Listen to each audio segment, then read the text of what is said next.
Good evening. We're going to call this, it's not a meeting, we're going to call this informational meeting. We're going to start it now. I'm Arlen Moss, the mayor of Hall, and our city council, after we start hearing about the proposed data center coming in our area, asked me to arrange to have an informational meeting in Hall. And I contacted PathOne. They so graciously and willingly wanted to have a meeting and come and talk to us. And so that's, just turn me down a little bit, Dwayne. Yeah, we asked them to come. They agreed to do that. We want to thank American Reformed Church for allowing us to use their facility. We also asked that we have trash cans laying around in the outskirts here. If you got something to throw away, please throw it away before you leave tonight. I just want to say the City of Hall's position is we have no position. We haven't really talked about it. We just heard about it. We asked to arrange this meeting so we could learn more. And so my goal is tonight is to listen, to learn, and then discern what's presented, and we find out. So that's my goal, and I hope that's everybody's goal here tonight, to listen, learn, and discern. We have Giles Eulenhop and Kevin Donnelly with us tonight from PathOne. We thank you for coming. We have first, as I understand it, they'll give us a presentation. It'll be on the screens and this and that. And then after that presentation, we're going to have a question and answer session. And there's mics number 1 and mics number 2. Please go up there, use a mic, and then when you see that come up to the mic, you're going to see on the screen, you're going to see a timer, a 1-minute timer. What? Okay. I would really tell that timer, but whatever. Okay. After a minute, that mic is going to go off. We're just going to shut off because we want this meeting to keep moving. It's not as big as we thought it was going to be, but we want to have everybody a chance to ask questions or make comments. So we're going to, that mic will go off, and then if hopefully everybody gets through and there's more time that you want to come back up and make a comment or ask a question, please come up and do it again. So we want to respect everybody's ability to participate in this meeting tonight. So that's how we're running it tonight. Please use the mics, 1 or 2, and we'll give you a minute to run, and then we're going to shut it off. I'm not trying to be rude. We're just trying to be prudent with our time and have a good meeting. So that's how we'll start. And I'll just say too, I'm proud to be the mayor of Hall, and I expect we're going to have a good meeting tonight, an orderly meeting, and we'll all conduct ourselves well. And so I appreciate your help with that too. Thank you. The question and answer session, I will recognize who's up there. I will do that. I'll moderate that, and then we'll go from there. Okay? Awesome. Thanks, Arlen. Appreciate you. Happy Tuesday, everybody. I love this turnout. I think I recognize some of you from previous meetings. I think this is the 3rd or 4th meeting that we've done in this county. We've been doing this presentation all throughout Northwest Iowa. So excited that you guys all care as much as I do about this topic, and that we're all here to discuss this. So wanted to start today's presentation off. Some of you might have seen this before. Some of you may have not. But when you think about a data center, I want to start off by picturing an image in your head. Okay? At the end of the day, I want to make sure my slides go. 1 second, my apologies. There we go. Is that what you think of when you think about a really large building, large amounts of land, large amounts of water? Is that the image you have in your head? Whether that is or that's not, put that in the back of your head, and let's circle back to that later. But at the end of the day, I want to introduce our team. This is what 6-year-old versions of ourselves looks like according to AI. That's me. Some of you may know this. I'm from Windham, Minnesota, which is just about an hour and a half, 2 hours north of here. Grew up on a small little farm near Windham in Westbrook, Minnesota. So very similar to this type of community. And then we got Kevin Donnelly here. He actually grew up with our CEO, Jim. They went to college together out in the Northeast. But this is our team. We're the 4 owners of PathOne Data Centers, and we build data centers. And so I want to share a little bit more about how we build data centers as a company, and then we'll ask some questions. But I want to break it down into two different things, like I'd mentioned. We want to give you a bunch of facts about what data centers are, what they're not, how we build them, and then once we're done with that, then we want to hand it over to you. Want to answer as many questions as we have. Once again, I think I've seen a number of you before, but if you have additional questions, new questions, questions that need more answers, that's what we're here for. And if we can't answer one of your questions, we'll definitely get back to you. But we definitely want to open this up for you guys to be able to understand what we'd potentially like to build. If we're going to build something in your backyard, you should know exactly what it is.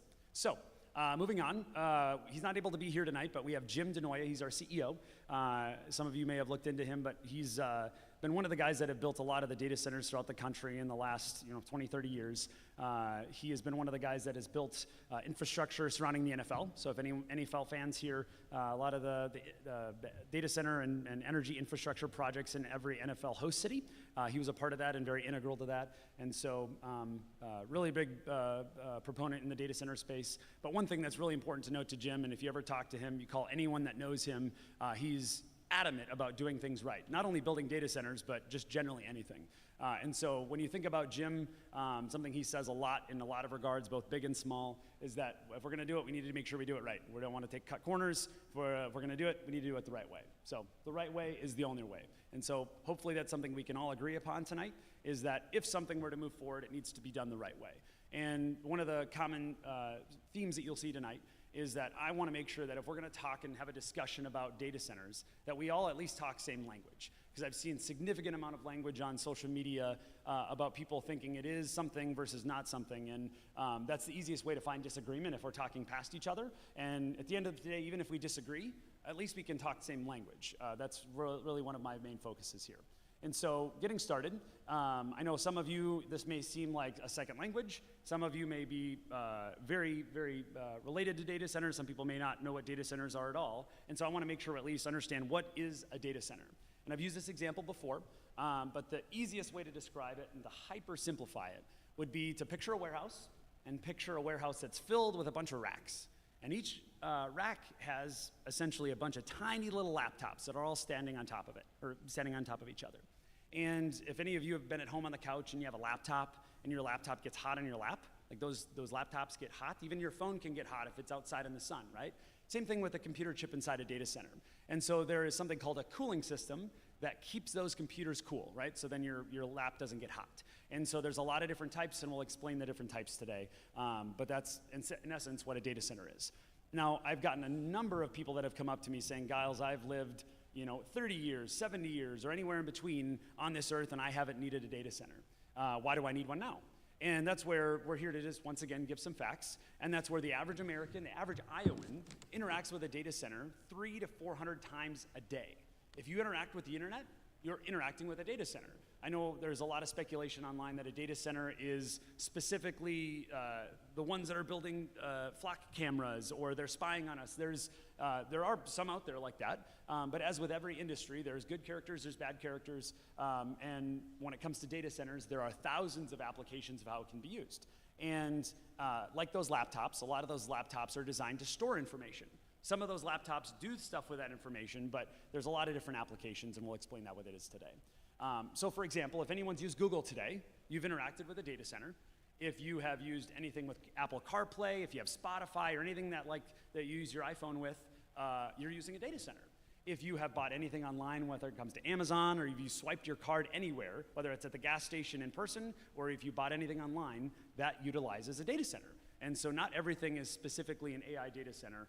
Some of it is specifically just to store information.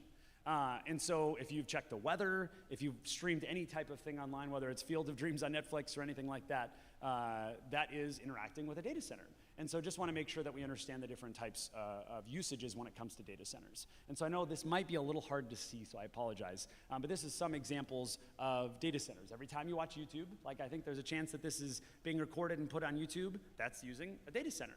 If you, anyone here works for the county and you're storing land and digital land records, that's all a data center.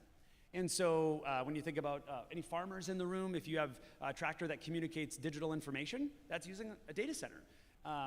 As you can see, every time you're on social media, every time there's a telehealth appointment, that's all data centers. And there's honestly very few parts of our lives that don't utilize data centers nowadays. And there's a lot of different types of usages. So just want to make sure, once again, that we understand what data centers are and how many different applications there are. So I've used this example before, but I think it illustrates the point. I hate vehicles. Now, in every conversation I've ever said something like that, that's that bold, usually people have follow-up questions, and you might say, do you hate all vehicles? Do you like some vehicles? Like, where does it end? And I think there's a very good parallel to data centers. There's a lot of different types. If you tell me you hate data centers, I would ask for more information, saying, like, that's a very generic statement to me. What type of data centers do you like, or do you not like? There might be all of them, but let's at least be descriptive. For example, if anyone lives in town here, and you invited me over for dinner. And I said, all right, I'm gonna drive my vehicle over to your house tonight, it's gonna be great. Hopefully, people think that I might show up in a Chevy Cruze. I had that car earlier in my career. And awesome car, by the way, good gas mileage. But that would be expected, right? Now, let's say we came from different parts of the country, and when I say vehicle, I have something else in mind. Let's say I'm talking about a 14 million pound mining truck, right? If I come into your neighborhood, that's gonna cause some problems. Right? If you have a sprinkler system, we're gonna break some things, I'm gonna ruin your lawn. That's destructive to the environment it goes in if it's talking about a neighborhood here, right?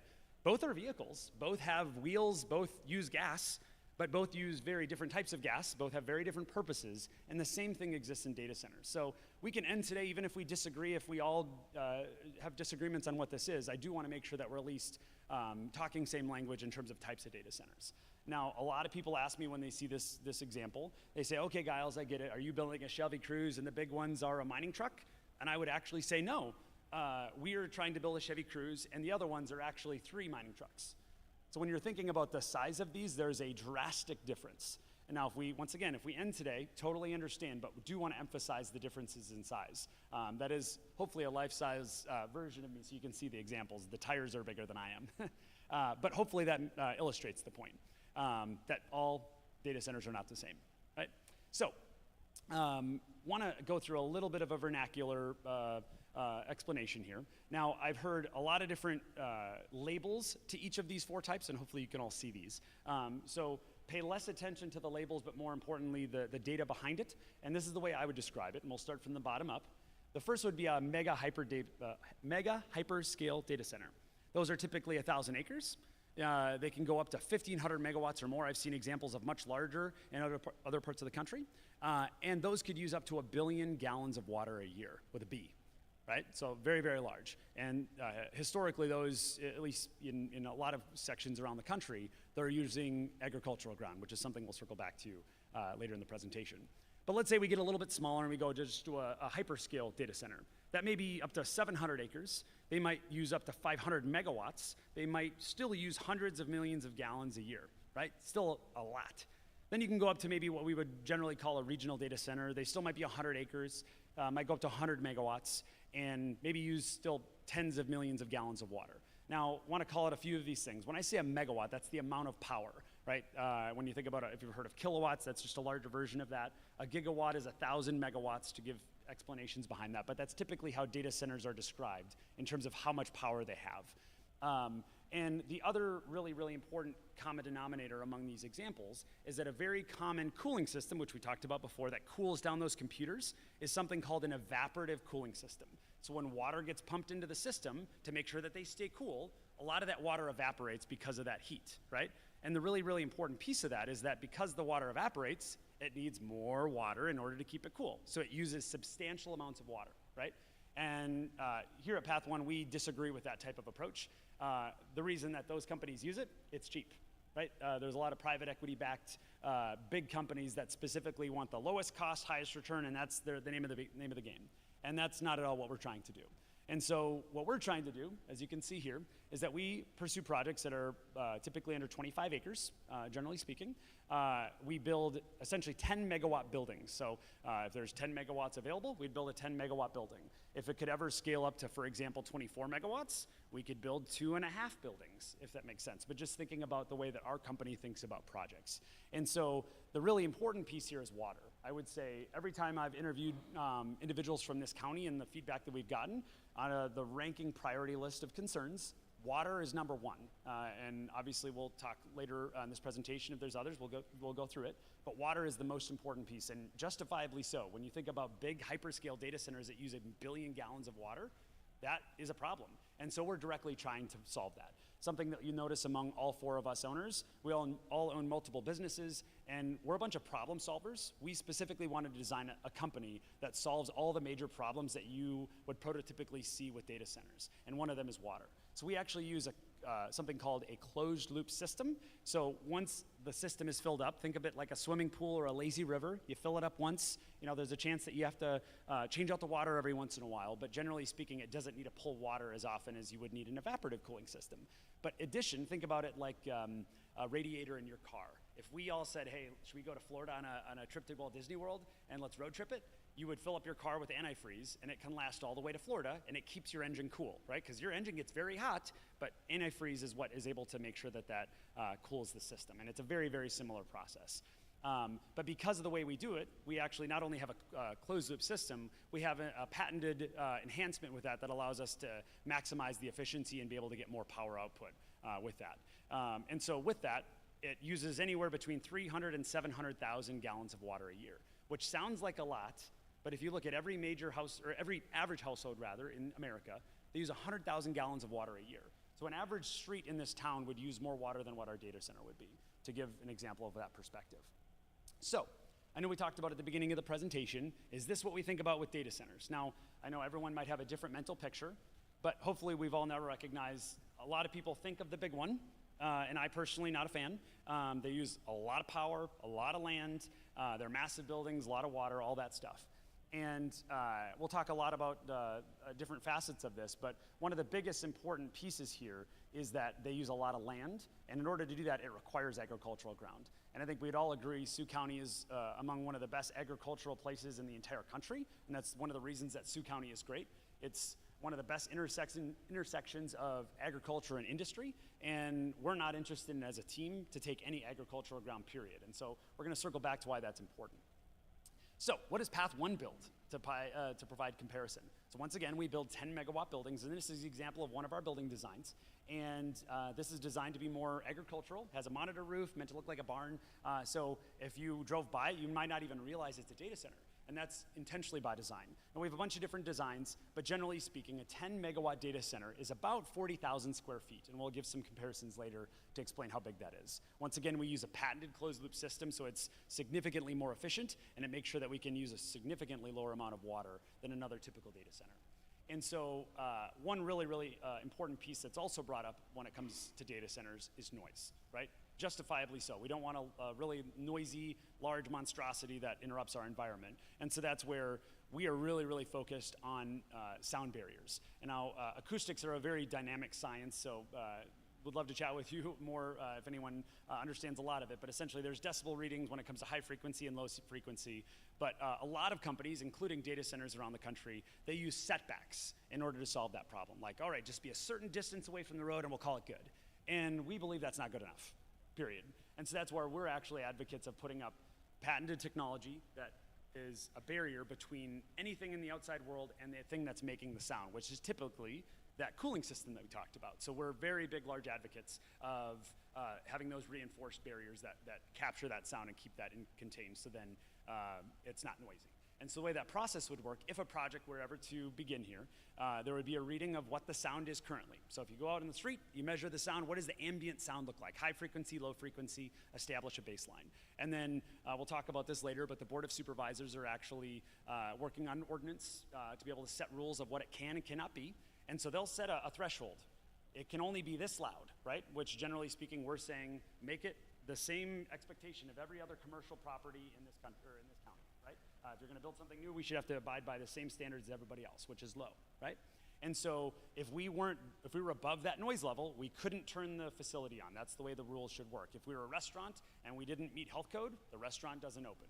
And so we'll circle back to those questions, but noise is a very, very important piece to us to make sure we get that correct. But specifically want to talk about edge data centers like we talked about before, and describing what that is.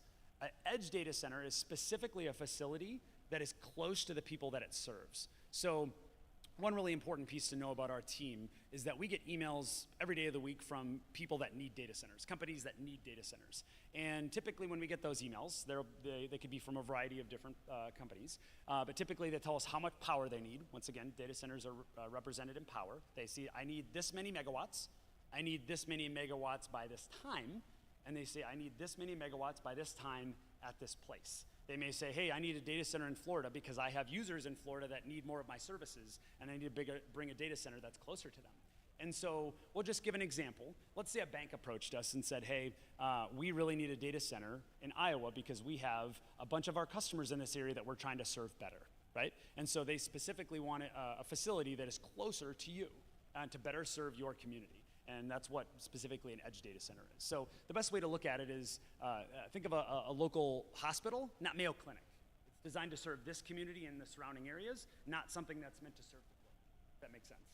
So definitely want to explain that distinction. But a lot of you are here for details, so want to make sure we can walk through the different types here. Now, once again, this is a little small, so I apologize. But this is all the different factors of how we would build a data center, and I've broken this down into 3 different categories. First is by megawatt, and that's really, really important because something you're going to see here at the end of the presentation is I'm a big fan of rules. I grew up in a farming community, and rules were everything. And we want to suggest that we get rules right here because that will make sure that, once again, we're all talking same language about what is acceptable and what is not acceptable. And so when it comes to rules, we've broken down what our projects are per megawatt. So we'll talk more about what a megawatt cap should be here in this county, and so you can understand by megawatt what those things are, so you guys can do the math and obviously come to your own conclusions. And then I've broken down what our typical 10 megawatt scenario is, and then, for example, if it were to ever scale up to something as large as 24 megawatts, that's what that would look like there. Now, it's important to note that NWREC is the power company in a lot of places in this county, and they actually have a rule that they can't give any customer more than 24 megawatts. So it's actually already an inherent rule at the power company, but we're actually looking to take that a step further and say that the county should just set a rule and say it can't go over more than 25 megawatts anyways. And so we're giving you an example of what projects could look like based on the way we build them, and if we were ever to scale up to, if it could get to as large as 24 megawatts, if that makes sense. But breaking this down, cost to build, these things are spendy. They're $10 to $15 million per megawatt. Now, I'm the investment officer here, so it's my job to raise the money for this, but they're very, very expensive. There's very expensive laptops inside the building, generally speaking. But beyond the fact that there's expensive laptops, because there's such expensive, valuable equipment, we have to build a really high-quality building, which means when we're actually building the shell, the warehouse, it's significantly higher value than what you would see for another property of its size. So if you were to build another 40,000 square foot facility of its size but was just a standard warehouse, it wouldn't be anywhere near the value of what we're building. And that's really, really important when it comes to taxes, and we'll circle back to that. But when it comes to acres, generally speaking, we're talking about 5 to 25 acres for a 10 megawatt facility. And it maybe scale up a little bit more than that because we have good economies of scale when it comes to a 25 megawatt scenario. But generally speaking, a building size is about 4,000 square feet per megawatt, which we'll circle back to some comparisons later to give you some examples of other facilities of that size. When it comes to water, we're, once again, about 35,000 to 70,000 gallons annually per megawatt. So once again, when you're thinking about the rules that we're going to try to put in place and the megawatts that you think is acceptable for this county, you can do the math on what you think is appropriate. When it comes to noise, we're actually advocating that we have at least below a 65 decibel limit at the property line. Now, there's ways that we can even get that lower, but the point is want to make sure that that is standard across every commercial facility and make sure that this thing doesn't make noise like the way that you would. They would think that it would be somewhere else. And that's where those sound barriers come into place. And we're actually recommending, we'll circle back to this later, that the rules are put in place that has to be in existence in order for a facility to open. When it comes to property taxes, I don't know if any of you are property tax experts here in Iowa. It's a little complicated. There's a tier system. But generally speaking, the way that Iowa tax law works is that you get taxed on the value of the building, not the equipment inside it. And so normally if you're building a 40,000 square foot facility, it wouldn't necessarily be that large in terms of property value. But because of the type of building we have and the equipment that's on the outside that's adhered to it, that's not necessarily equipment but part of the building, that property value skyrockets. So there's a very large likelihood that we will be the #1 taxpayer in Sioux County if this one would be built, if that makes sense. When it comes to employees, a 10 megawatt data center is around 10 to 15 employees. So this isn't a super large employer, just being candid. Obviously, we can provide some good construction jobs during the build, but once it's built, it's about 10 to 15 employees. The average salary would be about $115,000, so there's some good paying jobs. And then if it did ever expand up to a 24 megawatt at that site, it could be up to, we'll call it 20 employees, roughly speaking. There's a few variables that go into that. But wanted to provide some examples of what that could look like. So if you're anything like me, sometimes you look at a number, and if you don't have perspective, it's like, oh, is that big? Is that small? I don't really know. So I provided some examples here. Now, this is just a few different examples of different things that could be in this community, whether it comes to an elementary school, whether it comes to a Dollar General, a bank, whether it calls households or a hospital clinic or things like that. I put the typical building size, the typical land, and the typical water consumption. So for example, an elementary school, all across Iowa, they're usually between 40 and 100,000 square feet. So we're thinking there's a pretty direct comparison to the sizes, right, when we think about size of building. And depending on a few different criteria, they could use between 100 and 900,000 gallons of water, right? So just once again, giving you comparison of what our data centers would typically use and something else in your community. If you're looking at a small Casey's, those could use potentially 1.2 million gallons per year, and I haven't necessarily seen a lot of protests for Casey's recently. Awesome gas station, great breakfast pizza. But when you see here a veterinary clinic, they're 25,000 square feet. They may have to use up to 600,000 gallons of water a year. So once again, these are all prized pieces of our community, and they're great additions to our community, and they have great sizes, and obviously just providing comparisons on water consumption. Now, I also researched every business, both on size and water consumption in Sioux County. Now, to be explicitly clear, I'm in support of everyone on this list, but I did blur them out because I don't want to feel like I'm not calling anybody out, but I want to explain some examples here. I know this is a little hard to see, so wanted to blur them out. They're all publicly available, but I wanted to put estimated size and estimated water consumption. And as you can see here, there's companies on here that use tens of millions of gallons of water, and generally speaking, we wouldn't even be anywhere close to the top 25 list in terms of water consumers. And these are all great employers in our community. It's meant to provide perspective that we're here to be a net positive, and it's not necessarily as much water as it may seem by perspective, just because it feels like a large number. So once again, love all these businesses on this list.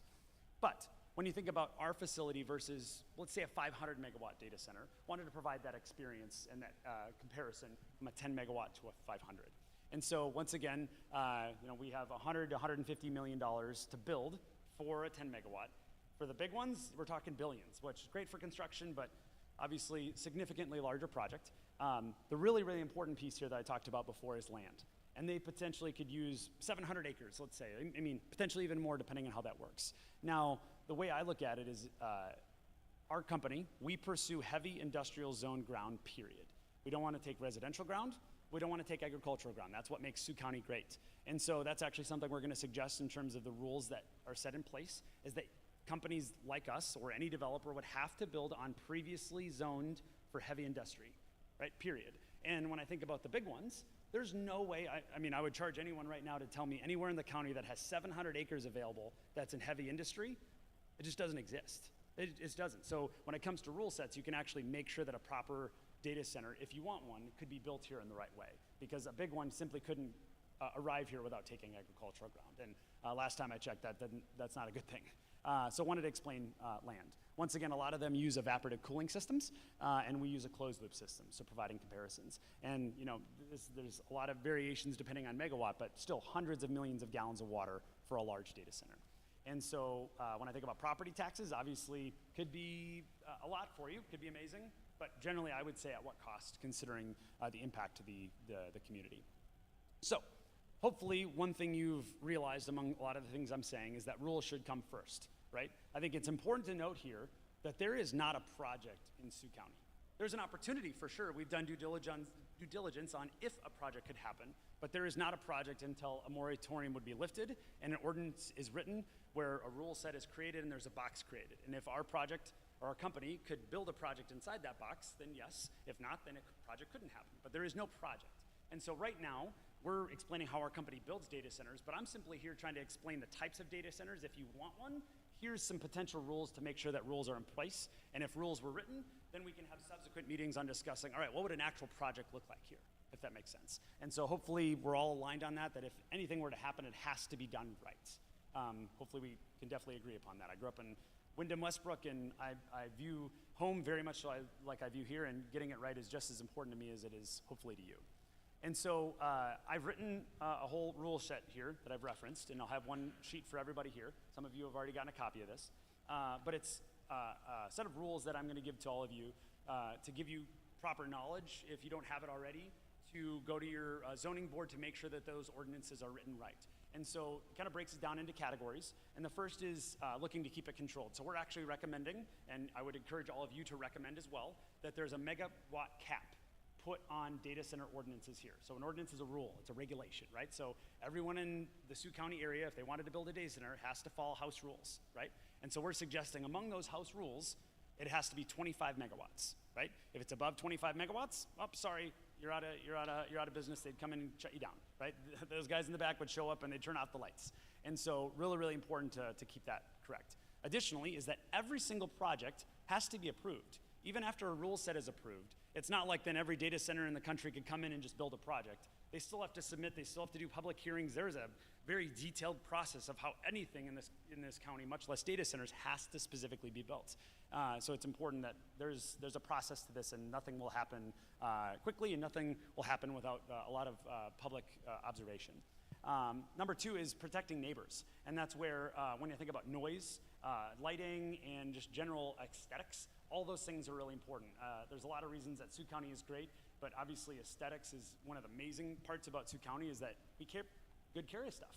And at the end of the day, we want to make sure we're building a really good facility, and it's designed to make sure we fit within this community. And among those rules, requiring, not suggesting, but requiring that those sound barriers are included. So whether you trust me or you don't trust me, let's make sure we both together go to the rules and make sure that they're written in a way that we have to follow those rules.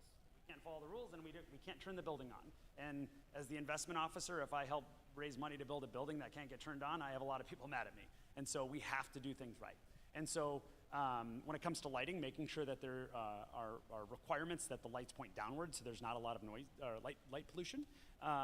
Number three, we want to make sure we're protecting our water and our farmland. So once again, these are all not suggestions, but rather requirements. And so we want to require a closed loop system, so then you can ensure that no water is using the amount of water that you're thinking, or no facilities using the amount of water that you think is intrusive. Making sure that we're requiring heavy industrial zoned areas, period. No agricultural ground, no residential ground. Let's put those in the rules, so every developer in the world would have to play those rules here in this county. Number four is that data center developers have to pay their own way. So if there's any requirements whatsoever for anything to be upgraded or paid for, that the developer has to pay for it. If Kevin comes to town and wrecks a road, we gotta pay for it, right? If we have to develop something before it's created, we gotta pay for it. If there's electrical upgrades required, we have to pay for it 100%. And we're not just saying that we wanna do that, we're actually suggesting that the rules are written that way, so it has to be that way. Where if we don't follow the rules, we can't open, or we get shut down if we stop following the rules. And number five and number six, it's essentially benefiting the community and staying accountable. So essentially when it comes to power and water usages, not only suggesting, but requiring that all those things get posted online. So if we ever deviated, or if any developer ever deviated from these rules, you all would see it. And then you could point at it and say, that developer's not doing it right, and then everyone shows up and shuts us down. Just like you would see a restaurant that violates a health violation, right? And so we're suggesting that rules are super important, and let's get these right. Now, would love to hear all from you on if any adjustments need to be made on the types of rules, but hopefully we're all in alignment that rules are really important. So definitely an important piece here. And the next is something I'm really excited about, and we've gotten a number of applications so far, and that's a community advisory council. So once again, choose to trust me or not trust me. I would actually prefer, let's show you.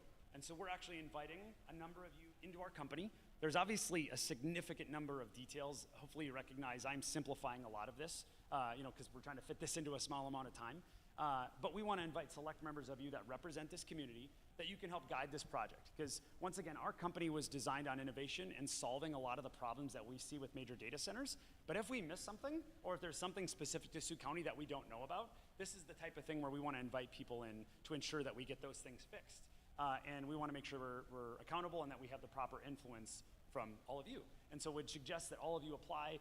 Would love to hear from you. You don't have to be technical, you just have to represent the community and want to make sure that we do this right.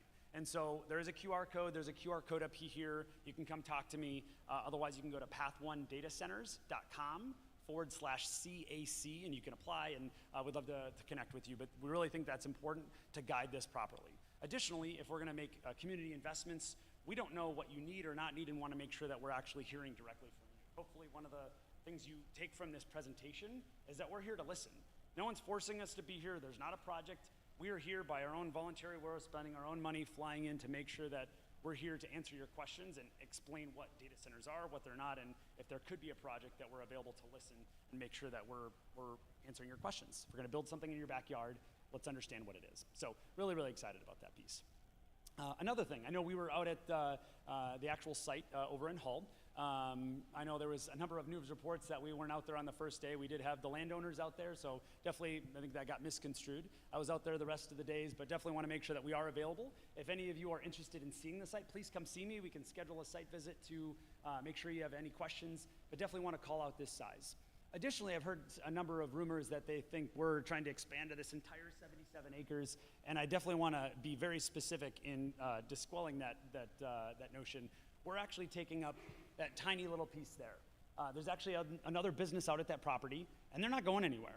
They're staying and keeping their business located there, and so we're taking that tiny little piece right there. So to be explicitly clear, we can never be larger than that tiny little square there. And so when we're thinking about size, this is significantly smaller than what you would normally see anywhere else. And so hopefully that provides some examples. And another thing I've heard is why Sioux County, right? And at the end of the day, a big reason is you have a very scarce resource, which is a value to Sioux County. And when it comes to our company and how we pursue projects, we typically require two things in order to justify additional due diligence. And one, there needs to be a parcel of land that has at least 5 acres that we could potentially build a project. But more importantly, there needs to be a substation. If we know all what substations are, they hold power, that has stranded power.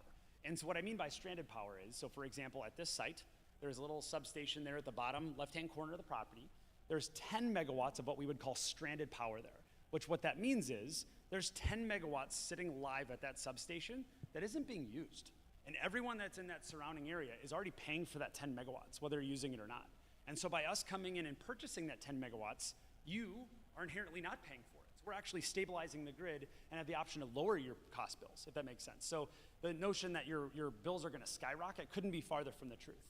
I know we're gonna have Lyle from NWREC here in a little bit. He's on his way, he was running late. But he's the CEO of the power company, and you can ask him questions to make sure you can properly understand it. Don't take my word for it, and explain what that is. But when it comes to projects that we pursue, heavy industrial land, really, really important. Hey, there he is right there. Hey, Lyle, welcome. Way to show up. Just kidding. But heavy industry land that has at least 5 acres, and specifically a substation that has stranded power, right? And so that's a big reason of why this property, if that makes sense. And so really, really important. But this is the time where we can hand over questions to you. And I know there's a very specific process, but I grew up in a household where respect was not optional. But at the end of the day, I welcome every question. Nothing's off the table. Want to talk to all of you. And hopefully let's keep this cordial, but definitely want to answer all of your questions. If you don't have a chance to talk here, definitely want to talk to you afterwards. I would say the more skeptical you are, the more you should come talk to me. Because at the end of the day, I think that's what made our country great, is we can chat one-to-one, we can chat in a group, and make sure that we talk through this. We don't all have to agree, but hopefully after this presentation, you at least understand the different types, and we can have a tactical discussion on what should or shouldn't happen if it were to happen in Sioux County. Lastly, I know a lot of people have asked about the flying pig. Really, really important piece there. And I'm obviously a little bit of a whimsical human being, but when I think about everyone that I've talked to in Iowa in general, a lot of people have said, no, this is Iowa, that's impossible. There's no way you could build a data center that I would support here. Impossible. And when I think of impossible, I think of when pigs fly, right? That's at least where my brain goes. And that's where we as a company, we're big problem solvers. We set out on a mission to figure out how could we build something that people thought were impossible but could actually work. So the flying pig represents the impossible. We're trying to do something that could actually work here that doesn't actually impact you in the way that you're concerned about. And so I think we've done a lot of steps to try to make that happen, but that's also why we're here so early in the process to ensure that happens. So really, really important for us. But at that notion, we'd love to open it up for questions. Sling them at us. It'd be great. So. Okay, anybody wish to ask a question, please come up to mic 1 or 2 there, please. And as we stated earlier, we're going to have a 1-minute time limit on it. And so please ask your questions, but feel free to come up and we'll see how we get answered. Make sure you hold your mic close enough. Oh, I'm sorry. So- Can you all hear me? I'm sorry. Okay, and Jerry? State your name and where you're from. Jerry Mullenberg. I live in Ort City. I'm a county supervisor or whatever. So just a clarification, you talk building in residential area. The county is only in charge of the unincorporated things. We have nothing to say about the cities. So we are going to write zoning, yes, but don't think we're saying it can't be built in the city. We have nothing to say about that. So that's not really correct when you say no agricultural land and no residential, because we have nothing to say about the residential area. Fair. Would you agree with that, Arlen? Yeah, We don't tell Hall what to do. No, the City Hall has its authority for the City Hall and the county. I'm not complaining. I like to. No, you're just but stating a fact. Let's just get this straight. We're not gonna say no residential. Fair enough. We have. Fair enough. But that's our company philosophy is we're building on existing industrial, commercial zoned properties. So if there's opportunities for other companies to do other things, that's fine. But I apologize for making it sound like it's your rule. That's just that's our company philosophy. And there's a number of reasons behind that. One, we don't want to take up agricultural ground, but another reason is actually related to property values. Across every study relating to property values and data centers, there is no adverse effects to, or at least no studied adverse effects to property values when the ground that they took over was already previously heavy industry, right? In the areas where they took agricultural ground, yeah, if they built a data center next to something that was already agricultural ground, that's where property values could go havoc, right? And so that's one of the other philosophical reasons that we pursue projects the way we do. Any other questions? Hi, I'm Greta Grond. I live here in Hull. Awesome. And as I understand it, and I might be wrong, but you have all sorts of business experience, but you haven't ever really built a data center as this PathOne company. Is that correct? Like you don't have any current live projects? Not under PathOne, but under previous entities. Okay, so I guess my concern is under PathOne, as a newer organization, I have some concerns about like being the guinea pig project. So how can you kind of allay those fears of being one of the first projects? Great question. That's where Jim comes into play, and I apologize he couldn't be here. But he's built hundreds of these things throughout the course of the country. And that's where he's built big ones, he's built small ones, he's worked on projects that have worked perfectly. Hopefully you watch Minnesota Vikings games on the things he built for streaming. But he's also worked on projects that haven't worked. And at least in my experience is experience. So that's where our entire company is designed to solve those problems. And so this is a newer entity, a new brand name for some of these data centers. Yeah. But don't make mistake, everyone involved in building these has built a lot of these things. And we have 3 under construction currently. It's just under previous entities. So we made a decision a year ago that we were going to approach projects in a certain way. And those projects are referenced, are what built, that vision is what built this presentation. So we have built data centers. We are now ready to build them under this model of using existing industrial land, existing power that's stuck in a position and unused. So this entity is, quite frankly, it's just a business entity, but everybody in it has been doing this. But this is how we decided we wanted to continue doing this.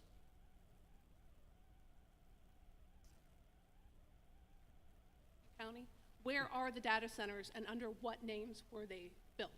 Yeah. They are We in want to look those up. They are in Texas, and they're all under NDAs, like I said last time. Okay, So well, we can't. so we say- can't look up what you're currently doing, but we have to trust what you're going to do here. So I have a question. You know, if we can't look at what you're doing now, how can we believe everything you say? Great question.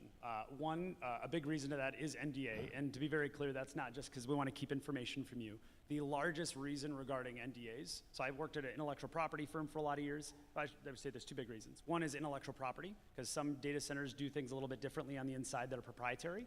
But the bigger reason is cybersecurity and cyber terrorism. Let me finish, sorry. So part of that is cybersecurity. So for example, any data center that you do see that the name has been released, all of a sudden you're going to see everyone that was involved in that decision gets fired, because that's a big no-no. And secondly, you're going to see even larger fences go up, because now they're a larger threat to bioterrorism. And so that's a really, really important piece. And beyond that, and to be very clear, I understand you can trust me or not trust me, but the reason that we're here today is to make sure we write the rules. So let's say you distrust me. Hopefully I can prove you wrong by building the project, because if I don't follow the rules, it can't open anyways. And so that's where we have to do what we say we do. And this industry is frustrating in its density of NDAs. I share that frustration with you. It is everything we do. It's ridiculous, frankly. I don't love it either. But whether or not, regardless of the reason as to why we can't tell you, we have NDAs and we simply can't. I don't like it either. But whether I like it or not doesn't matter to my attorney. And just to clarify, that's another reason that we formed the Community Advisory Council, so we can share more information Right. that we couldn't generally share with the public. That makes sense.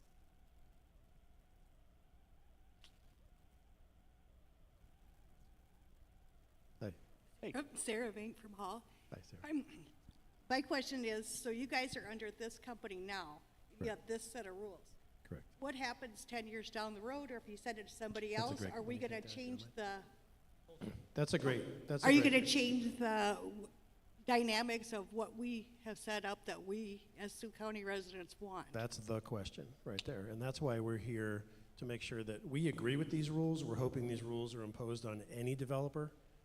But really what these rules are, they don't sit in our company. They sit in your community with the zoning board and the planning commission or the supervisors. So there's a planning process. Let's say we don't do a project here, but we help your community create these rules around this project type. Even if it's not us, anybody who comes to your community with a proposed data center project needs to conform to all of those rules. And those rules include, for example, let's say this church isn't here and we're going to put a data center here just because we're all here. What we're going to do is we're going to be required to do a sound study, not us, a third party. We have to hire at our own cost a sound study, for example. What is the ambient noise level on this site today? And then the supervisors are going to impose a limitation on noise across all industrial projects. We've asked to simply, most data centers ask for relief from that situation.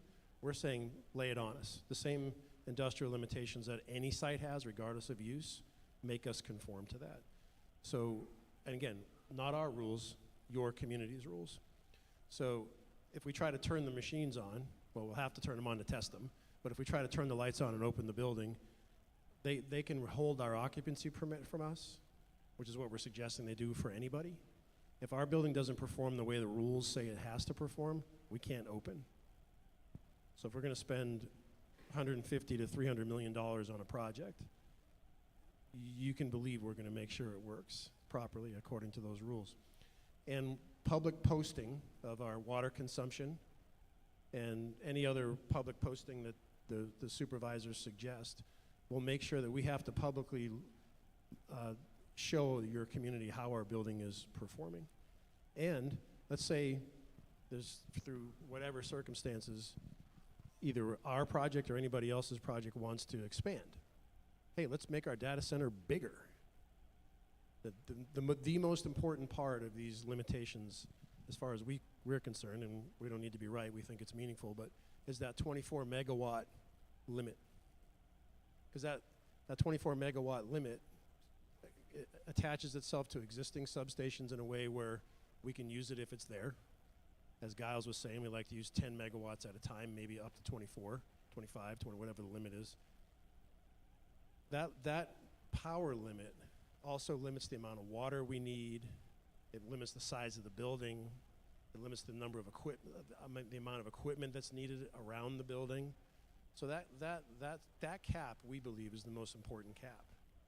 Now, I'll bet you $1 you can't find another data center developer in the world that'll say that.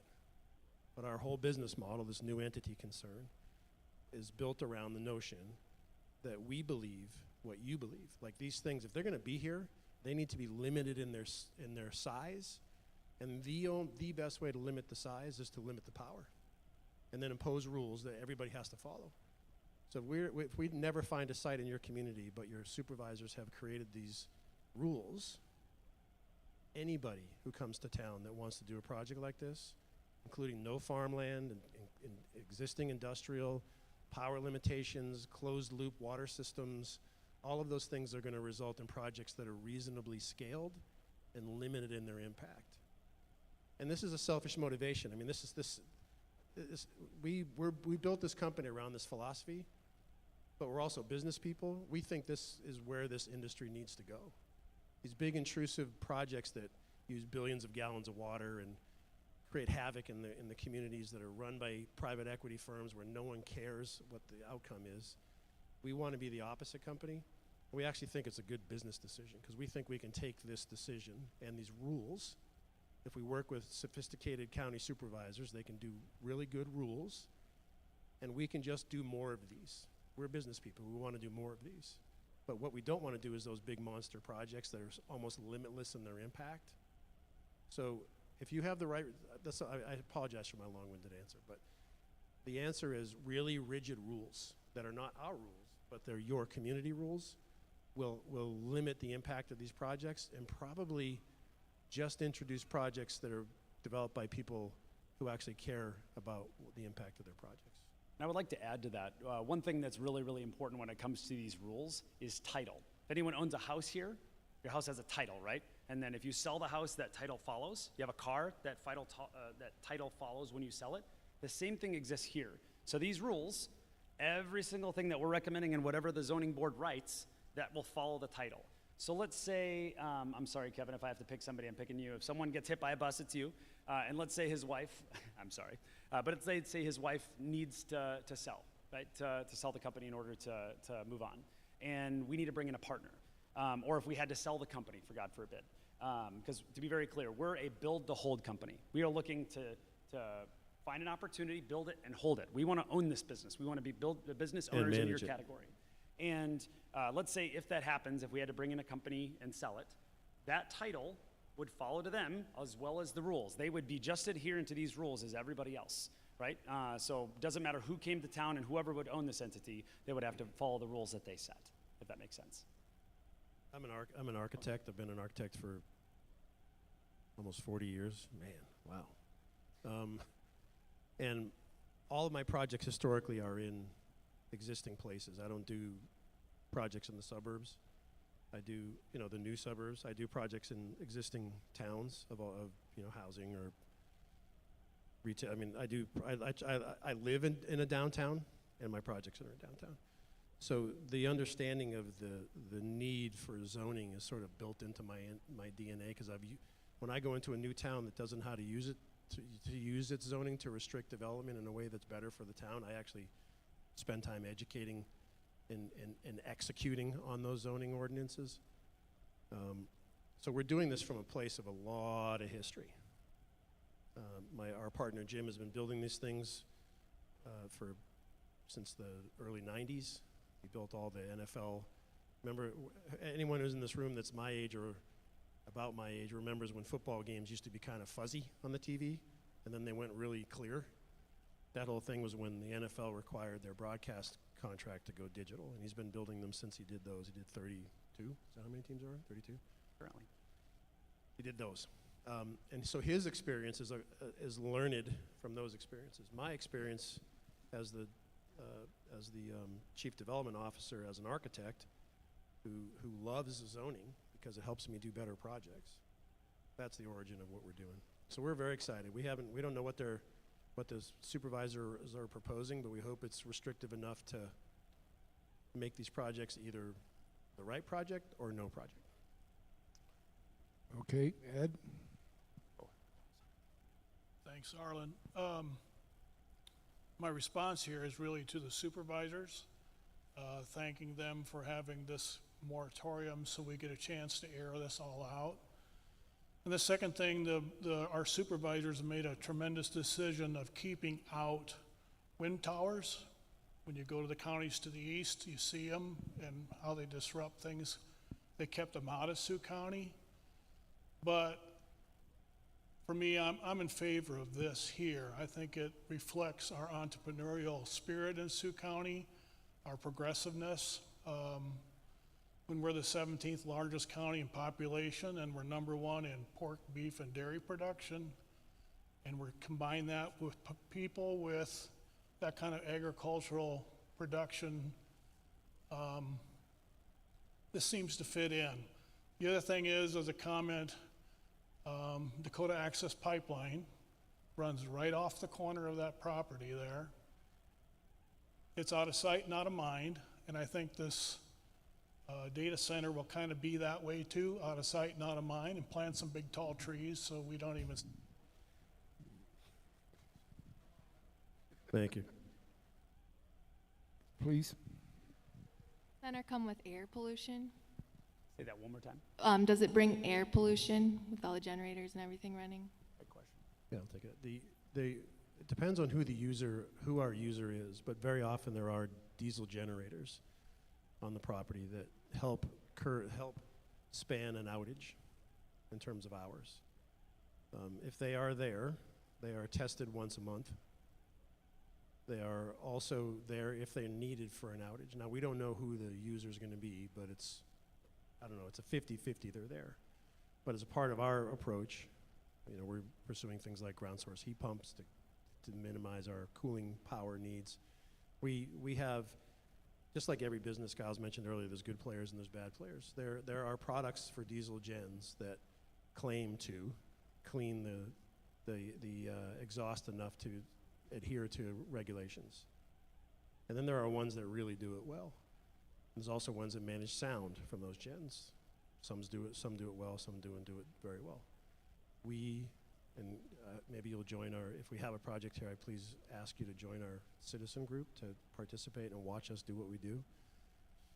If the users require gens, we will be deploying the best products, and we know what they are, we know who makes them. A lot of them are European made, because the restrictions are more intense there. We are going to deploy all of the products necessary to make sure that they have the best products possible. But we will not be running generators constantly. We're not generating electricity on our site for our operations. It's either for backup or if there's an outage.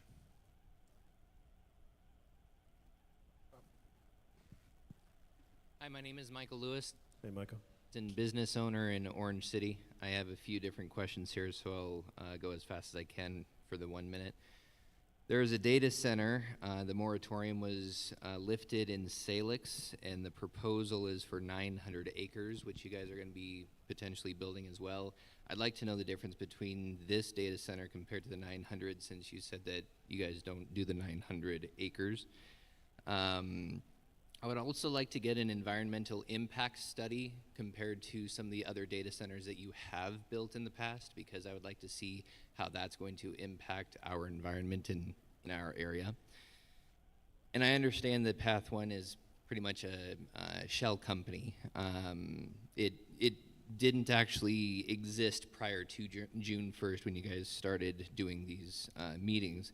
So my question is, how is Sunstone Investments connected into the whole? Because in June, KTIV reported Sunstone Investments, and that it also Google was behind the project in Salix. Are they also?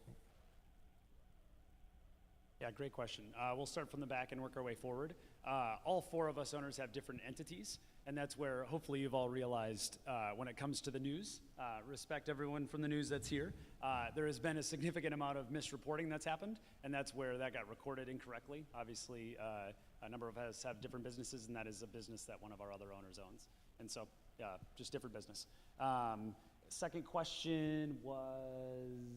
What was the second one? Oh, what was your second environmental study. Absolutely, that is something that we want to commit to, and that, in my opinion, should be required in these rules. That those are part of the process, and that's something that will be heavily a part of the community advisory council to make sure that those are advised to make sure that we build this properly.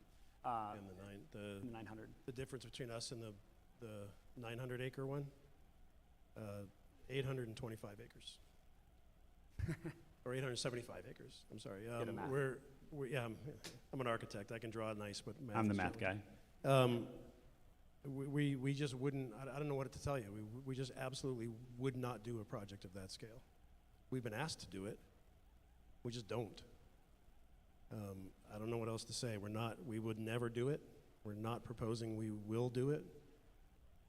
And the rules will say that I can't. Yeah, the rules will say we can't here, but nowhere would we do a project of that scale. Nowhere. Okay, gentleman two. Hello, My name is John Copley. I'm a recent DORT graduate from Sioux Nice. Center. Congrats. Congratulations. Thank you. And I believe it's a good thing when a company has a face.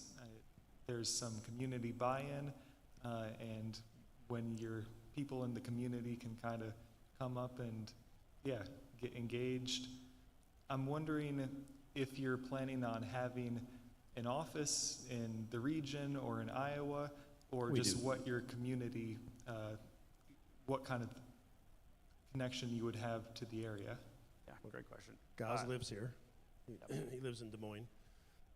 We have an office in, just so you know, because who we are, we have an office in Sacramento, California. Your office. Yep. Des Moines. Yep. We have a partner Jim lives in Connecticut, but our East Coast office is in Virginia. And there will be an office inside of this facility, to be very clear. And what we're trying to do, we haven't worked it all the way through. We usually do what we try to do. Some data center companies open and they immediately farm out the management to somebody else, because that's what private equity does. We plan on owning and managing our own projects. We're working on that in Texas now. Now that has a client user that's probably better suited for it, because they're actually using it and they run these things. But from here forward, we will aim to actually manage these things ourselves. So the 4 people that are doing this on the road, the 2 of us, we'll be making those decisions in the field too. Sure.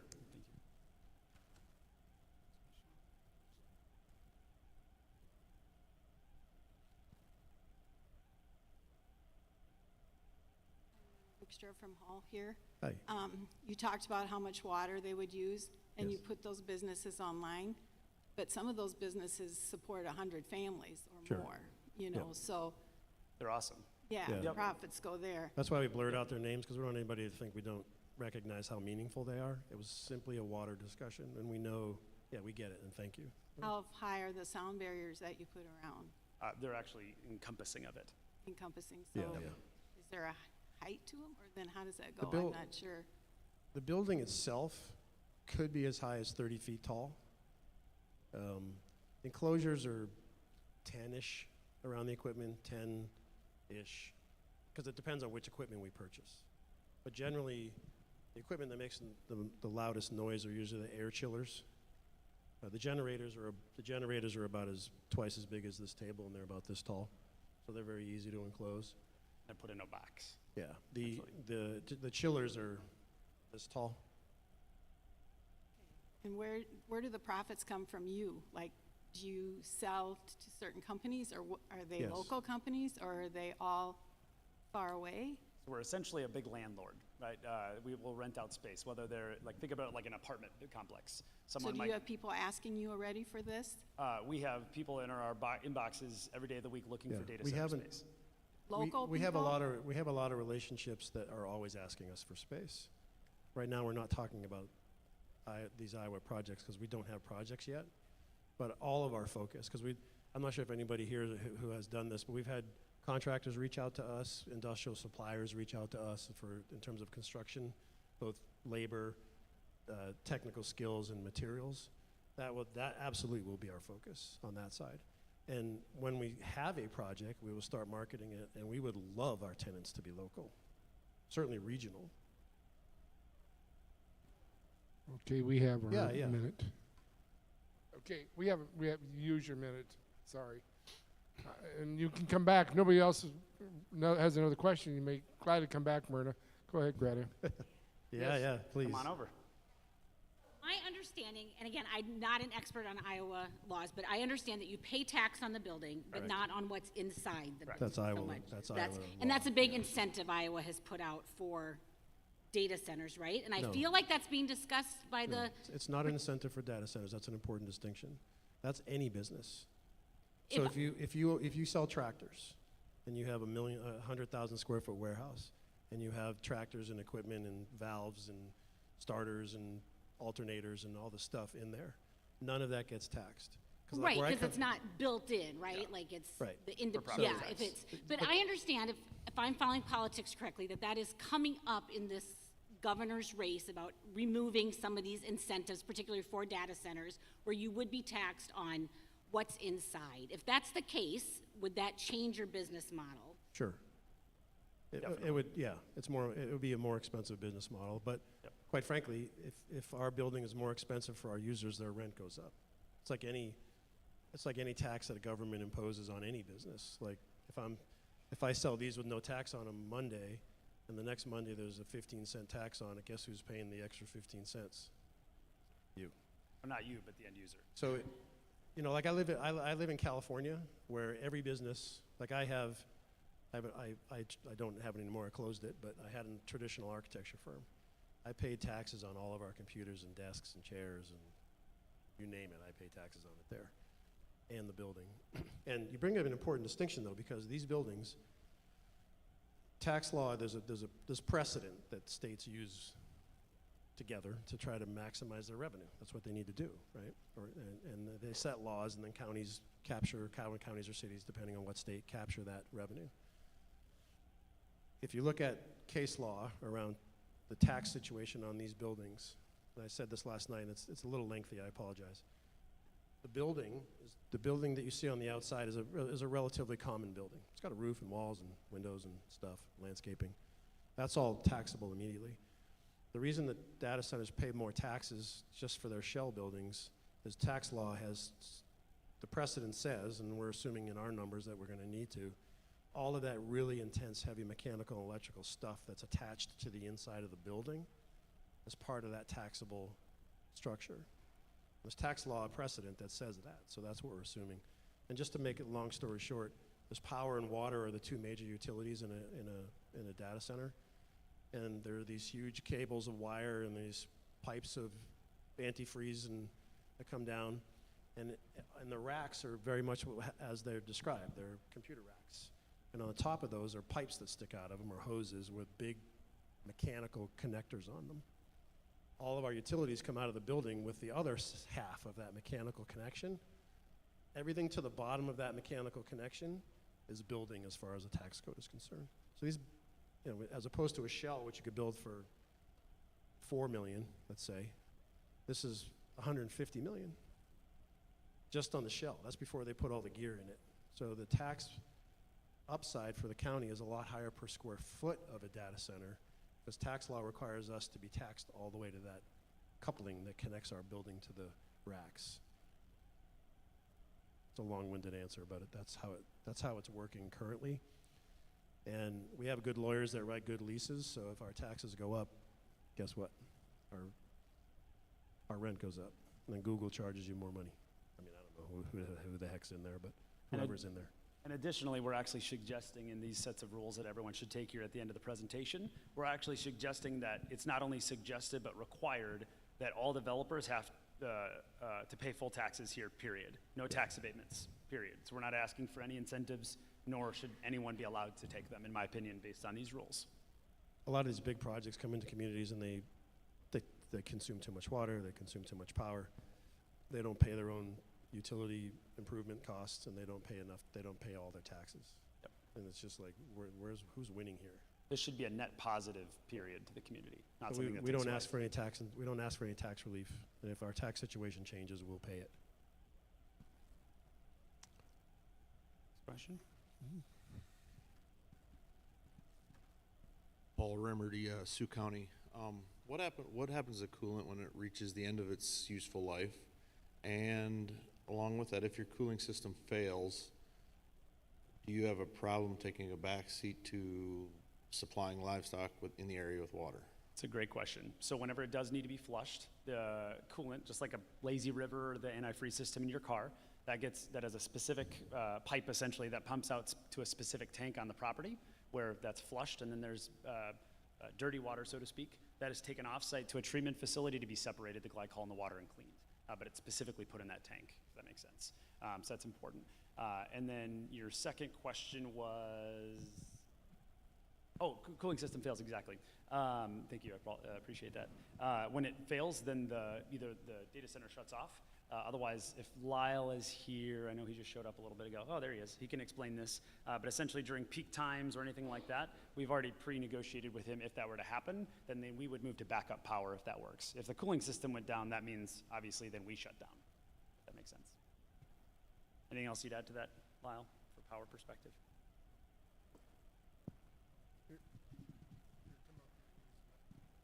Forrest? Yeah, on the shedding, I know there's been some question about that. Lyle Corver, Northwest REC, we would be the electric service provider for that site.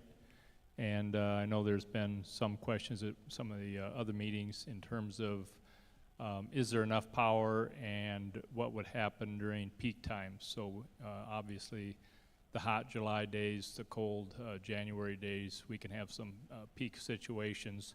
We do load management every month just because of how we're billed from our power supplier, but the key is, do they have enough generation and transmission to handle that hottest day of the summer, the coldest day of the winter?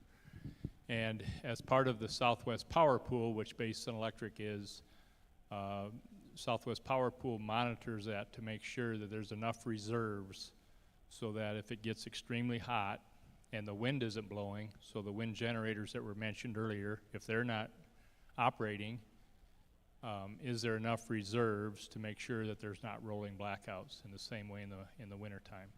And so we've had some discussions about the shedding plan. We have developed a shedding plan ever since Winter Storm Uri back in February of 2021. Probably some of you remember that. It was cold all the way down to Texas. And that was the one and only time that we've been called on, NIPCO, our power supplier, to shed load because the reserves were getting really tight. February of 2021, that's the only time. There's been some other alerts, but we've never had to do that. We've had discussions with this team here in terms of if that were to happen, would they work with us that they could shed, and so that we don't have to have rolling blackouts and shut off our substations. We can work with our dairies that have backup generators. Obviously, we have water heaters that are under control and that type of thing, but they've indicated, yes, they would be able to. And that's probably, again, it's only happened once in 5 or 6 years.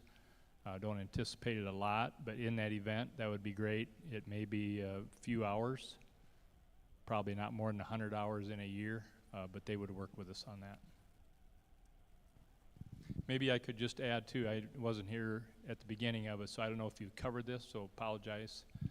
I was eating a pork chop in Lamar's with our member appreciation event, so, and I did have a little ice cream before I left too. There we go. Wells Blue Bunny. But that particular site has been under development or potential since 2006. I believe, no, 2008, so almost 18 years. That was going to be a regional digester. And we asked our power supplier, NIPCO, to build a substation at that time. So you can see there's a substation almost in the middle of the section that's on the 80 acres. We use some of that. We needed a substation in that area anyway, but we probably wouldn't have put it in the middle of the section, but that's where it ended up. But it's been underutilized. That load, the Bison Renewables, did not happen. They were going to truck in manure and make a renewable gas. 40, 50 trucks a day. I'm not sure it was going to be a renewable site. That didn't happen. So we have the substation capacity. That at one time was going to be start out at 5 megawatts. They said it could grow to 20 to 25 megawatts. So here we are 18 years later, and there's probably been 4 or 5 other projects. Big Ox went to South Sioux City. That was a similar. They were going to truck in manure. Most of the other projects, they were going to truck in manure. Versus a data center, I think this is a much cleaner environment situation for that site. So yes, we're excited to see something potentially happen that we could utilize that substation capacity, sell some additional kilowatt hours. That helps us to spread our fixed costs for our members and keep our rates lower than what they would be if we did not. Similar to when we gained the ethanol loads, the manufacturing, the dairies, egg laying, go down the list. A gentleman mentioned earlier about our progressive Sioux County, and this is another economic development potential that could do some of that. So I'll stop with that. Thank you. Thank you. Next question.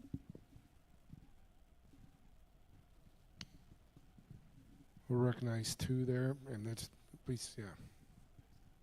Your name, please.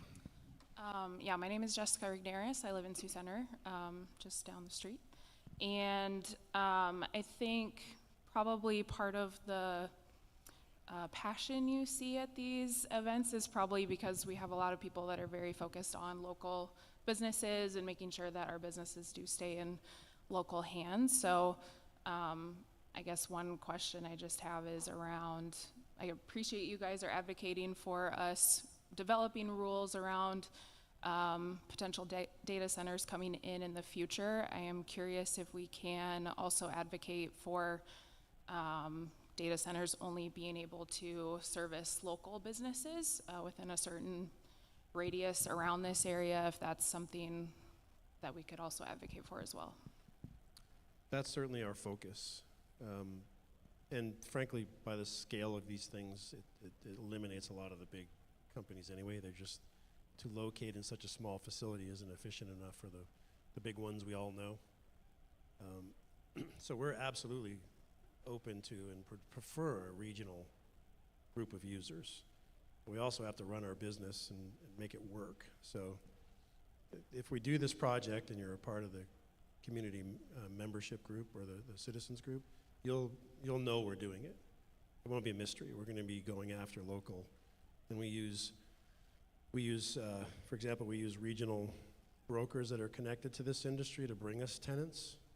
And two of them are actually personal friends of ours, so they're aware of the notion that we could do these projects, and they're very clear on what our orders are going to be when we start. So when we hit the start button, they're going to be going after those users. And all I can tell you is we're going to do everything we can. But we do have to run a business, and if we have to fill it for some outside the region to make the business make sense, that's what we're going to have to do. Yeah. Like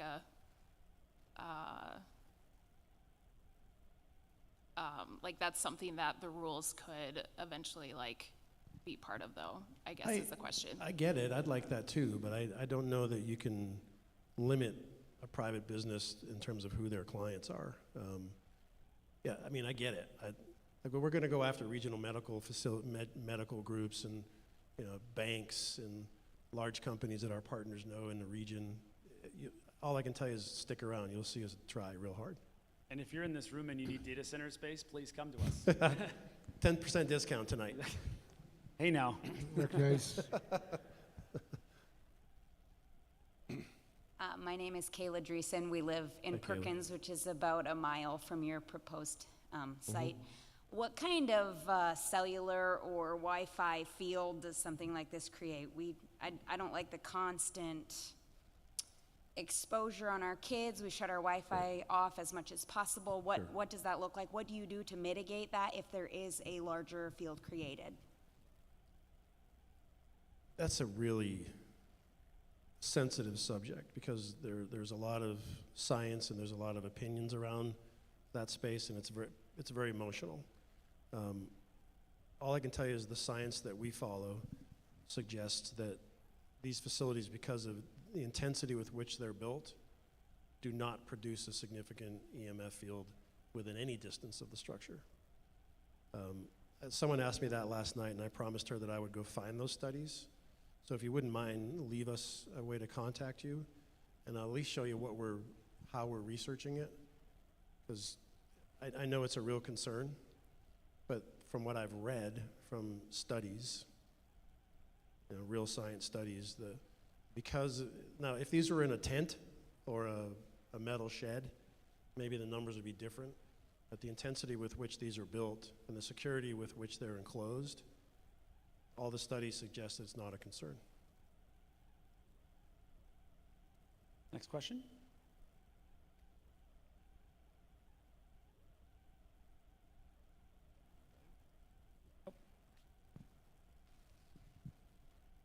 My name is Elaine Wasink. I'm also from Perkins. Awesome. I'm wondering about the employees. What kind of training will they need? Will they be four-year graduates of technology or high school graduates, or It's a blend. how many? It's a blend. It's not a big employer. It's maybe 20 to 25. Okay. But the employment ranges from facilities positions all the way up to electrical engineers who are on site, office staff, marketing. So there's a wide band of employee types. We wish there was more, frankly, but it's going to be 20 to 25 employees ranging in those types of skills. Will they be employed around the clock? Several shifts? Or Yeah, some of the technology staff is there 24 hours a day. The office staff is usually around 10 to 12 hours a day, depending on who the user is. But there will be technology staff on site 24/7.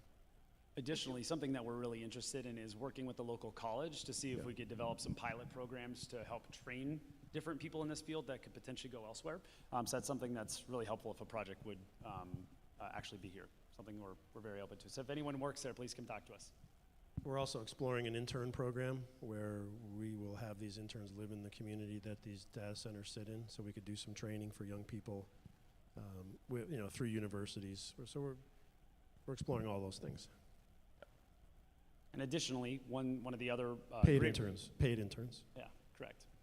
But additionally, one of the other reasons for a community advisory council is if you have other ideas that you think would be awesome, please let us know. We've been approached about developing strawberry patches next to these things, and that's the type of thing we'd like to look into. If your community needs a shrimp farm or something, let us know. Definitely interested in innovation. So obviously being whimsical, but also being very serious. If you have ideas, please come talk to us.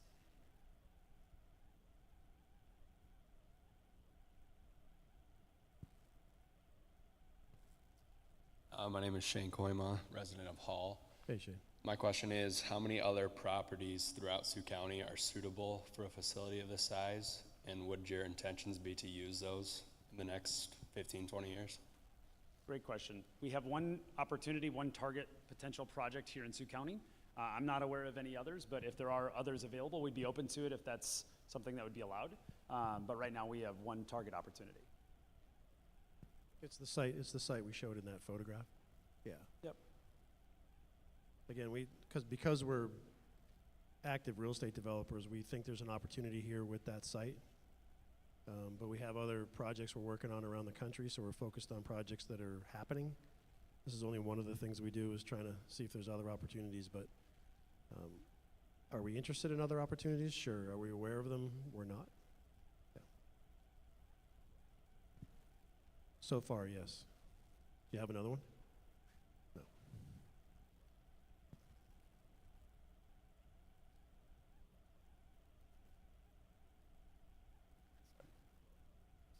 Any other questions? How are we doing? Luke Livingston, Orange City. So I have more of a question for Lyle. And I don't know if it's better to call you direct, but when I look at this, we have 28,300 households in Sioux County, right? And when you go to a 24 megawatt facility, that's the same as 18,000 families or 18,000 households of electricity. So I don't understand how our power structure works, but when I look at those numbers, I get very concerned on, are we gonna have enough? Because overnight, we just increased our population by 66% and our usage on energy of 66%. So maybe it's better for me to call you directly later in the week, and you can help me understand how all that works, because when I look at those numbers, it has me concerned.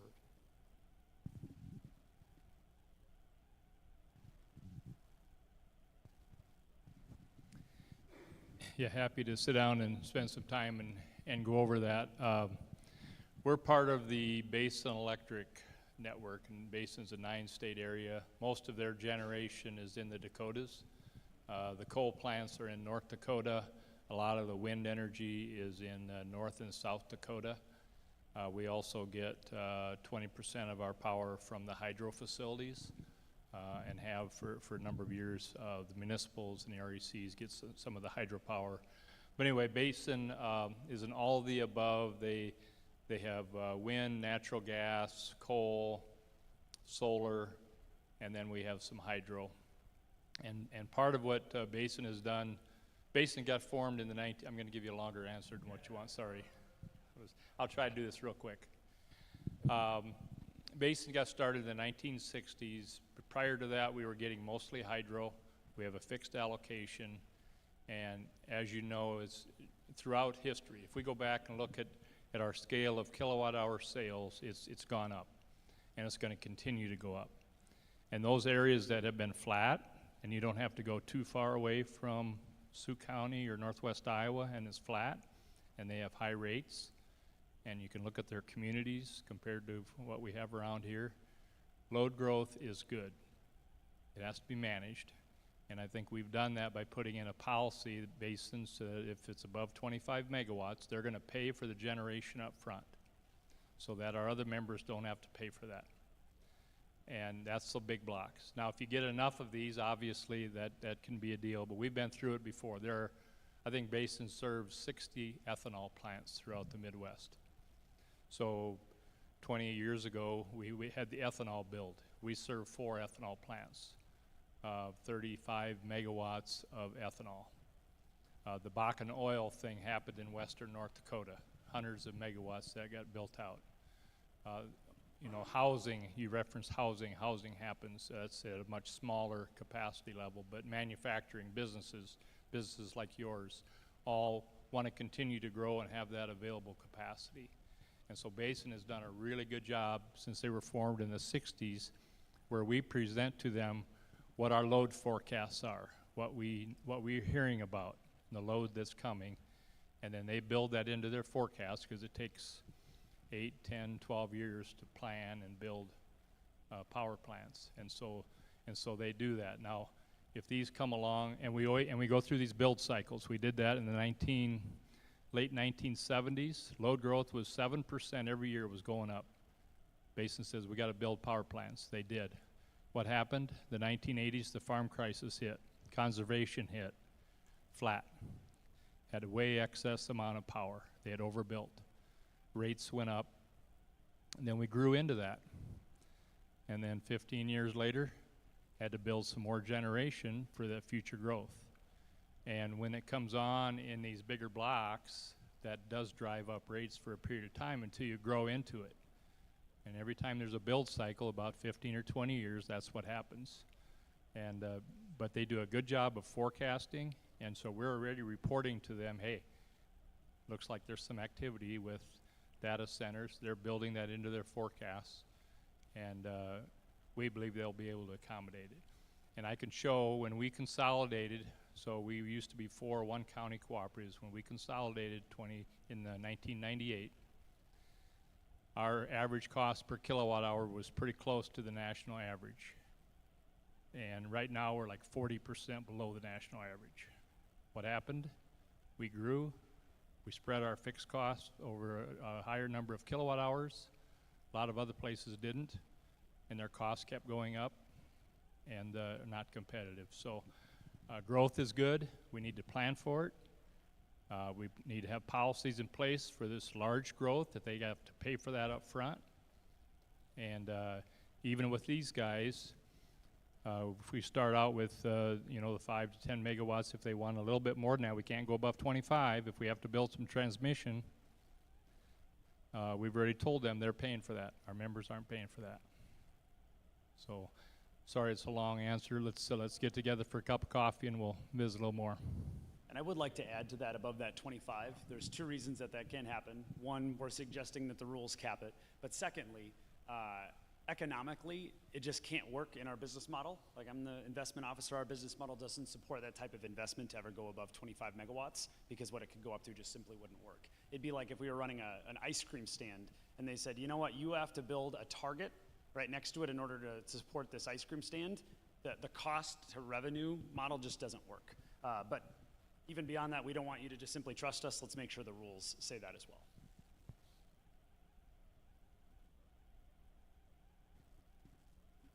Nick Kramer from Hall. I had 3 questions, but you answered 2 of them already. So my last one is, if this gets built 5, 10 years from now, what measurable benefit should should an average resident of Hull or even Sioux County, what could we point at because this was built? Like what benefit, are you bringing to the table here? Yeah, that's a really good question. One, obviously property taxes, and that's where obviously I would look to your Board of Supervisors to see the amount of things that could be built with that. That's obviously number one. Everyone around there, when it comes to power, should hopefully see a much more stabilization when it comes to their power rates, if not a reduction. So that should be amazing. Additionally, we do have a PathOne Foundation, and that is something that we're looking to our Community Advisory Council to help us out with, to understand what is something that Sioux County could need to advise how we could go contribute dollars to approach that. So hard time telling you exactly what it is because I don't know what it is you need. So that is something that please come talk to us. That's something we'd really like to evaluate. We're talking to a couple other communities, and one of the ideas that really resonated with me, because I've had the good fortune of having a really stable parent and childhood and home back east. We didn't have a lot, but we had all that. Is one woman said that there's too many young people leaving because they can't afford to live there. And so one of the things our foundation is working on is seeing if we can participate in a down payment assistance program for young first home buyers. We don't know the answer to that yet, but that's the kind of stuff we're considering. And sometimes it's just as small as someone asking if we can support Little Leagues. And last night we literally were asked if we could support their Easter egg hunt, right? I wouldn't look good in a rabbit costume. No, but we would do. So we're open to all those things, and that's one of the things that the community board is going to do. The community, the residents community board. What are we calling it? Community Advisory Council. I'm sorry, I've been flying all over the country. I'm exhausted. Community Advisory Board. We don't know what this community needs. We don't live in this community, but we really want to know because we'll participate in whatever we can. I mean, we're not. Somebody on Facebook this morning said, those guys are billionaires, we should throw them out. My response to my business partner was, can that guy call my wife and let her know I'm a billionaire? Because that's not how it looks at home. But we like to do all we can. This could be a profitable business, and we think if we're going to do that, we should share in it. The community should share in it. So. Next question. Is there a regional community foundation here? There is. Those are great. I don't know if who's familiar with those, but I participate with the Sacramento Regional Community Foundation. It's a nonprofit that has all of the infrastructure set up to manage money toward a goal. So my wife and I participate in that because we don't have a nonprofit, nor do we have staff and all those other things. But if there's a regional community foundation here, that's a great place for us to start because they already have a big book of need that they're pointing revenue at. So we don't want to sidestep the responsibility, but that's usually the most efficient way to do it because they're already doing it. So you might see a pathway participation in that kind of thing. Recognize two.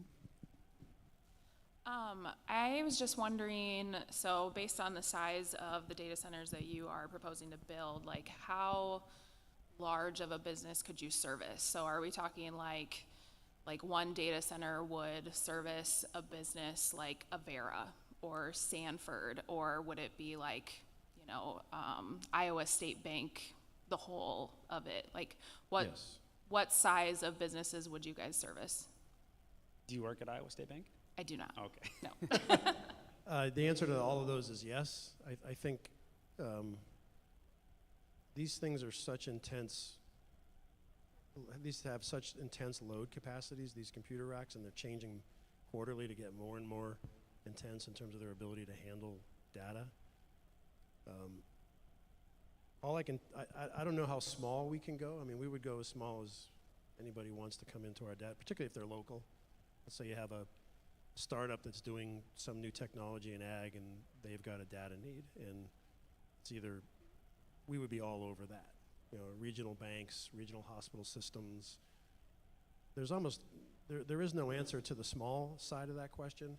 I think the industry is just going to tell us that those big, I try not to use company names, but all those big tech companies we all know about, they're not going to be interested in this.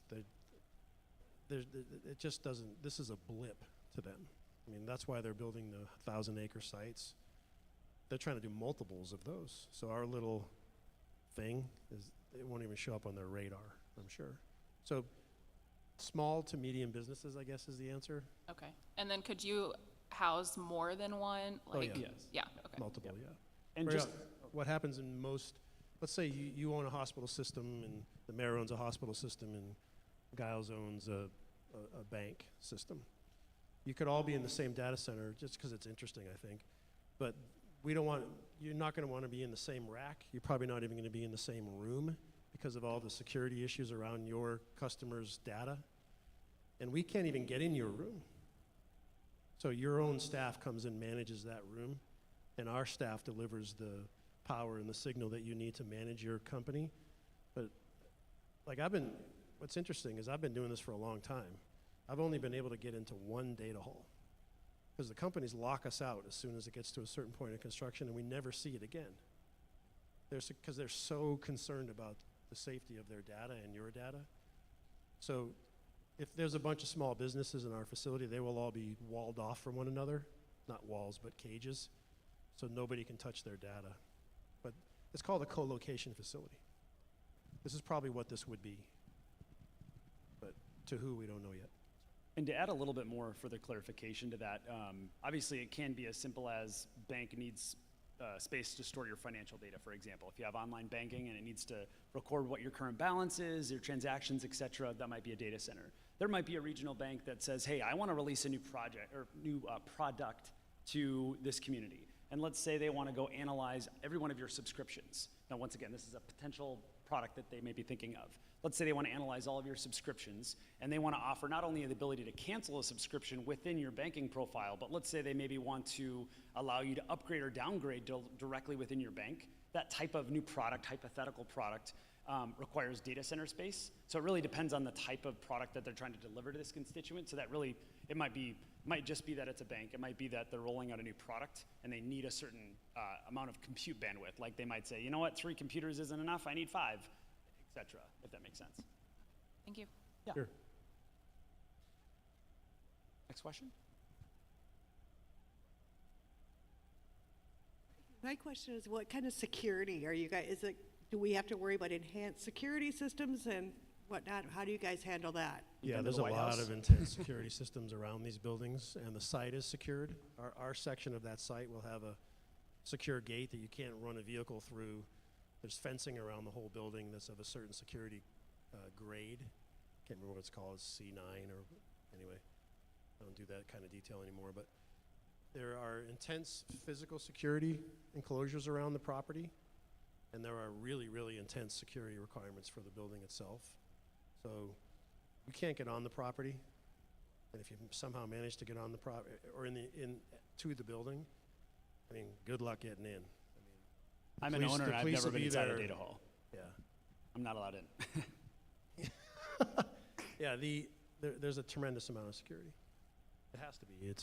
It's your bank balance. It's my Social Security stuff. It's real data. So these buildings are remarkably secured. Yeah. Next question?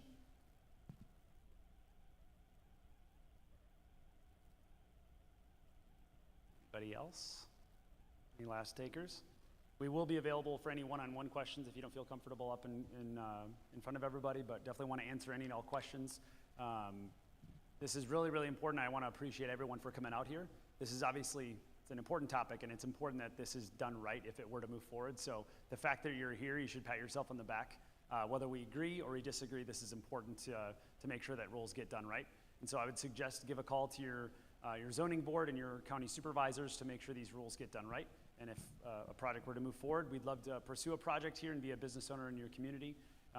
Would love to chat with you. I encourage you to go to the community council website or page on our website to apply. Would love to chat with you all, but appreciate you all. I have a question. What local restaurant could two guys eat in here tonight? A local restaurant? Like, that's a loaded question. Not a chain. Yeah. Like where's the restaurant downtown? Are you getting hangry, Kevin? Where? Steakhouse. What's it called? Dunes. All right. Yeah, all but right.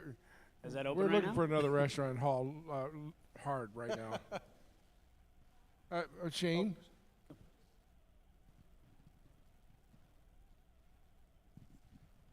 Cattlemen's. I just wanted to speak to the question about what the economic benefit might be to the county. I can assure you that built into the ordinance, I'm Shane Walter, the zoning director for the county, but built into the ordinance will be a requirement that there is an economic benefit agreement entered into between the county and this company or any company coming in to build a data center. A part of that would be also a community betterment fund, which would be made available to improve infrastructure throughout the county. So there will be benefit well beyond the tax benefit and employment and some other things. So, and whether they know about those agreements yet, they will, I assure you. We just heard about it. Surprise. Thanks, Shane. Well, I thank everyone for, Marv, okay, recognize Mike 1, Marv. Arbor Hall. If this works, you're next to Hall instead of Sioux Center. Put it Hall next. Okay. All right. That's right, Marv. Thank you. I like it. We're located by Hall, not by Sioux Center. As a reminder, make sure everyone comes up and grabs a set of these rules and communicates to your advisors. Got them all right here. Well, thank you so much for coming. I appreciate it. Appreciate the decorum you all conducted yourself with. Thank you. And go Vikings on Sunday.